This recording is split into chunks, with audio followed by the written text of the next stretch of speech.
In this video, we're going to be looking at peninsulas, some that you may be aware of and some that you may have no idea is a peninsula. But first, an interesting geographic tidbit. If you take the Chicago River into, the Chicago River Basin, this eventually becomes the Des Plaines River. If you take that river all the way down, you'll eventually have it flow into the Illinois River. So I'm not sure where that is. There it is. And if you take the Illinois River all the way down, you'll see the Illinois River hits the infamous Mississippi River. So the Mississippi River does connect to the Great Lakes. And as you know, with the Great Lakes, if you go up Michigan through this connected waterway into the Lake Erie, through this connected waterway, I don't know why my map is being weird, through that connected waterway, and make it through that, through Lake Ontario, into the St. Lawrence, to the Hudson Bay, and then you realize the Mississippi flows all the way out to the Gulf of Mexico, you'll realize that the entirety of eastern North America is an island. Now, obviously, we all know there are islands in eastern North America, but the entirety of eastern North America is an island.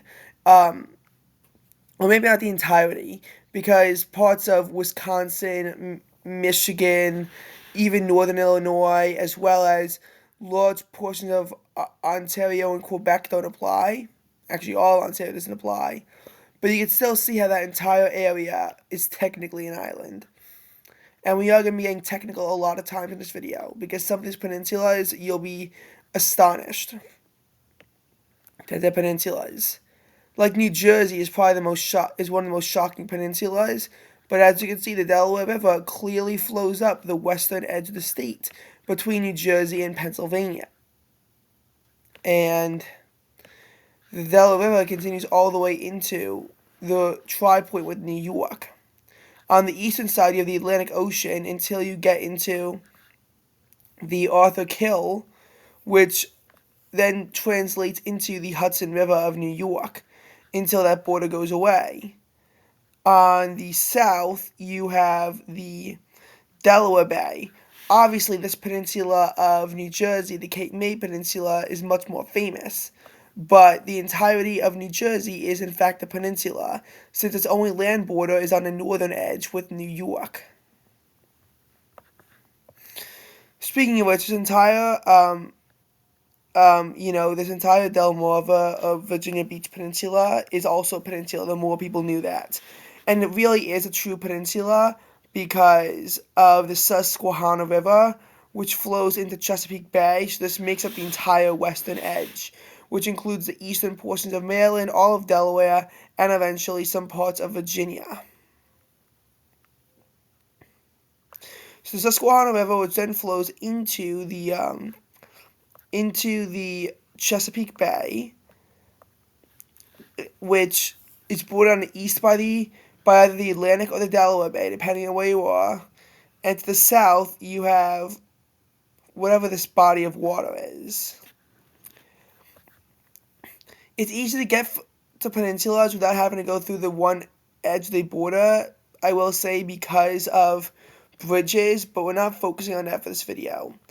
Obviously, the northern edge is just the land border with Pennsylvania. So, obviously not an island, but it is a true peninsula. 3 out of 4 sides, if you want to get in, you have to get in by a bridge.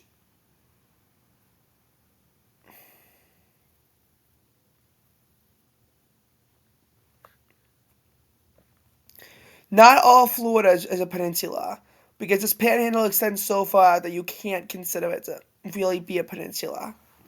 If you chop Florida off at, say, here, where the border with Alabama and Georgia is, then yes, you probably could say that Florida is a peninsula. Because, well, yeah.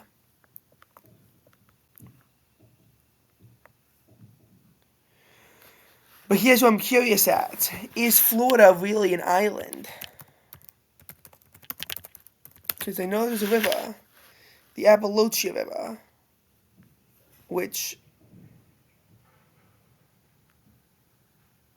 well, it is, but then I just realized that you still get by the northern border. So if you cut Florida off of the Appalachian River, then it would absolutely be a peninsula. Since on the western side of Florida, you would have the Appalachia River and then the Gulf of Mexico, which I know Trump called the Gulf of America, but I still call it the Gulf of Mexico. On the east, you have the Atlantic, and on the south, you're separated by this strait from Cuba, which I can't figure out what it is. But the border with Georgia, I mean, like, there's some portions of it where it's a river, seeing as it does start out on a river, as you can see here. The problem is, though, is that in order for it to be an island, it would have to follow the whole way through. And yeah, it levels out at this point. At this point, it just levels out. So there is a physical land connection between the two states. I-95 will take you over a bridge to get between the two states, but like if you go over Route 2 into Route 94, that's a land connection. But yeah, Florida east of the Appalachian River is absolutely a peninsula. And this part of Florida should just be given back to Alabama. Alabama wants it, and Florida won't give it to them.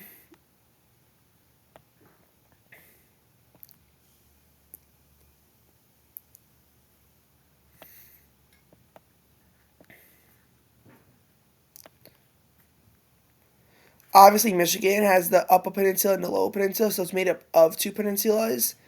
Um,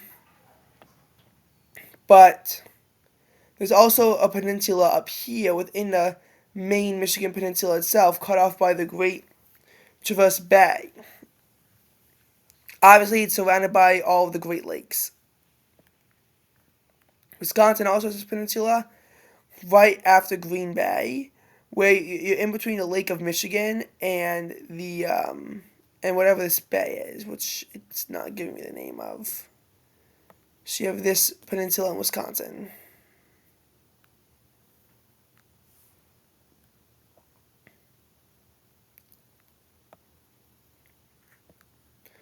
Obviously, as we know, Alaska is a peninsula because as you can see here, or most of Alaska, it borders Canada on the east. We have the Gulf of Alaska to the south, the Bering Sea and the Chukchi Sea to the north, and the Beaufort Sea, which is actually part of the Arctic Ocean, which lies to the north.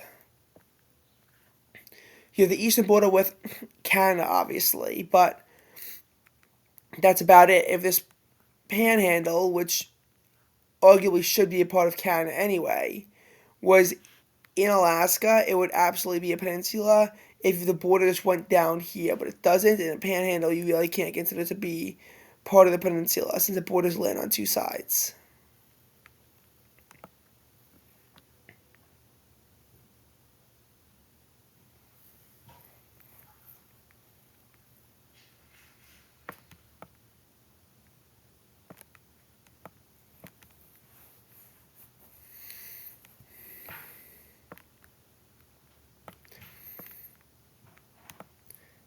Also, if we head over to the Pacific Northwest, we find another peninsula here in Washington, where the Olympic National Park is.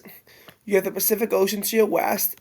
To the north, you have the the Salish Sea, and to the east is the Puget Sound. So really, this entire area is its own peninsula, and I almost went here once because you have to go into this peninsula to get to the island of Victoria.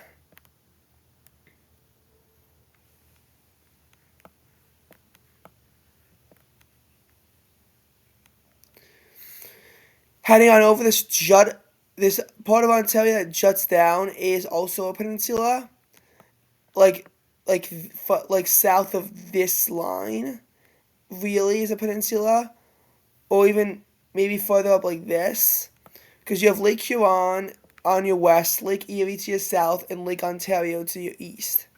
So this part of Ontario really is a peninsula because it only connects back to Canada, through the north. Actually, there's enough rivers here that this might technically be an island. Southern Ontario might technically actually be an island. Um, Actually, it's not because you have this part in North Bay does connect back, and I don't think there's a bridge to get into Ontario. But still, it's either an island or it's a very, very good peninsula.